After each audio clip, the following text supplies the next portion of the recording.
This is an ABC News special report. Now reporting, Tom Yamas. Hey, good evening and happy Thanksgiving. I'm Tom Yamas at ABC News headquarters in New York. We're interrupting regularly scheduled programming with breaking news. President Trump paying a surprise visit to U.S. troops in Afghanistan this Thanksgiving Day. The first image is just coming in now, and the president making an unannounced visit to Bagram Airfield in Afghanistan, his first visit to that country. The president helped serve troops Thanksgiving dinner, but he also made some news. And for that, I want to go straight to ABC's White House chief correspondent, Jonathan Karl. Jonathan joins us now by phone. John? Tom, the president, speaking to reporters on this trip, said that the Taliban and the U.S. have been engaged in peace talks for some time, and he believes that the Taliban is open to a ceasefire. As you mentioned, this is his first visit to Afghanistan. It comes after there appeared to be an agreement, a peace agreement between the government of Afghanistan, the United States, and the Taliban in September. That was abruptly called off by the president after he invited the Taliban and the Afghan government to come to Camp David to solidify the agreement. There had been an attack that included U.S. forces.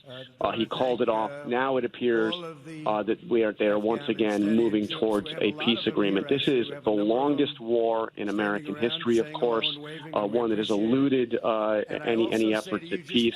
But the president, in making this trip over, this is really, Tom, we've seen presidents do this. We've seen President Bush do it several times, President Obama. We saw President Trump visit troops in Afghanistan, in Iraq last Christmas. This is really a Thanksgiving Day, serve the troops Thanksgiving dinner. But as you said, there is some significant potential news here. The president suggesting that the Taliban may be open to a ceasefire and that peace talks are ongoing. The president making that announcement during the surprise trip to Bagram Airfield. If you're just joining us right now, Jonathan Karl reporting for us. ABC's chief global affairs correspondent Martha Raddatz joins us now. She also covers the military for us. And Martha, as John alluded to, we've seen commanders-in-chief do this many times before. They visit the troops so the troops can see the commander-in-chief up close. And this comes at a time when the president has had some contentious issues with one branch of the military, namely the Navy, lately. He certainly has, Tom.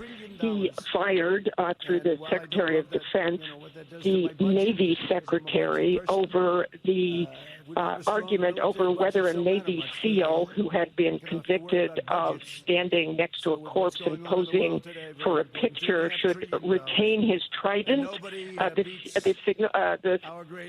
Navy SEALs, and retain his rank. The Navy Secretary did not want that to happen. He wanted a review to happen before that was decided. The president said Eddie Gallagher will be keeping his trident.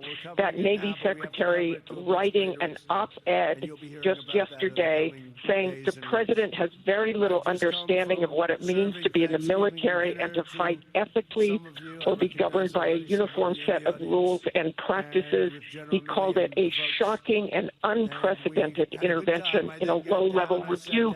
But today, Tom, I am sure those troops in Afghanistan are enjoying the presence of the commander-in-chief, serving them food and giving them a big boost and a talk with the chairman of the Joint Chiefs of Staff as well. That is right, Martha. We can see more than a few smiles right there behind him as he addressed those troops in Bagram, his first trip to Afghanistan as commander-in-chief. Martha and John, our thanks to you. We will have complete wrap-up on the president's trip coming up on World News Tonight, and you can get the latest anytime at abcnews.com. I'm Tom Yamas in New York. Happy Thanksgiving. We now return to our scheduled programming.